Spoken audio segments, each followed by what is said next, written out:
Hey everybody, week 3 is in the books. You made it through 3 weeks, 4 to go. Thought I'd let you know a little bit about me. I am known around the CSU parts as this crazy traveler, and my travel wings have been clipped of late because of COVID. And so my wife and I have finally gotten out.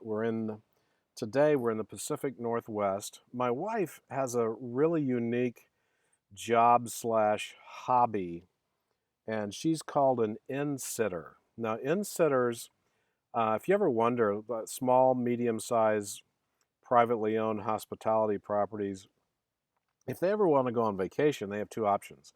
They can either close down or they hire what are called inn sitters who come in and run their business for them. And so my wife is an inn sitter, and we have been in the state of Washington here for about 4 weeks. And she has several friends up here. Washington is kind of our home state. And she has been in sitting while the owners have gone out on vacation.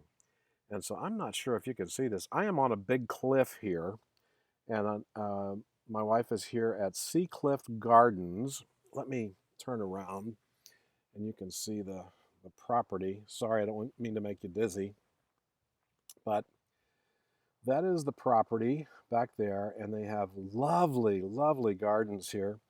And behind me is the Strait of Juan de Fuca. And on the other side, if you can see the land mass, that is Canada. And so we are in the strait between the United States and Canada here in Washington State. And that's close to Victoria and Victoria Island back there. So that's what we're doing. So anyway, let's talk about week 3 for MSOM 600. The discussion that you had this week focused on purpose statements, and uh, my hope is that you could help your fellow classmates by giving them some ideas and some input, um, and not having to go through and do a lot of unnecessary stuff. So I'll be interested. I haven't started grading yet, so be interested to seeing what you think and what you thought about on those. Now, coming up in week 4, and this is going to happen in week 4, week 5, and week 6, I want you to share research. Now, think about this. Research would be placed in databases to be shared. And so my thought is, as we go through this, if you find a good article that deals with adult students, or the problems or solutions or implementation or any of those things, or the demographics of adult students, why wouldn't you share those? And so that's what's going to happen over the next few weeks. I want this to be a sharing community. And so if you find a good source, your initial post you should share that.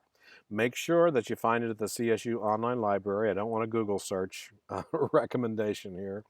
So your initial post should do that.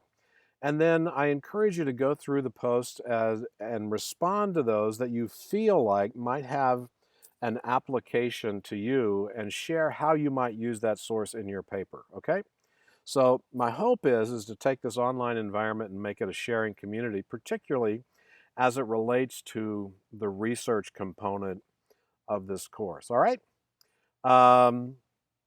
You should have by now the correct format in your paper. We worked on that in weeks 1 and 2.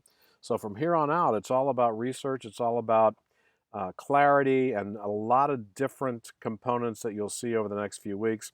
But we've really pivoted from format flow to research. Now let's focus on depth. All right? So that's about it. And if you have any questions this week, I am going to be making our trip homeward here before too long. And homeward now is Dallas, Texas, but I'm always accessible. So if you need me, reach out. Take care.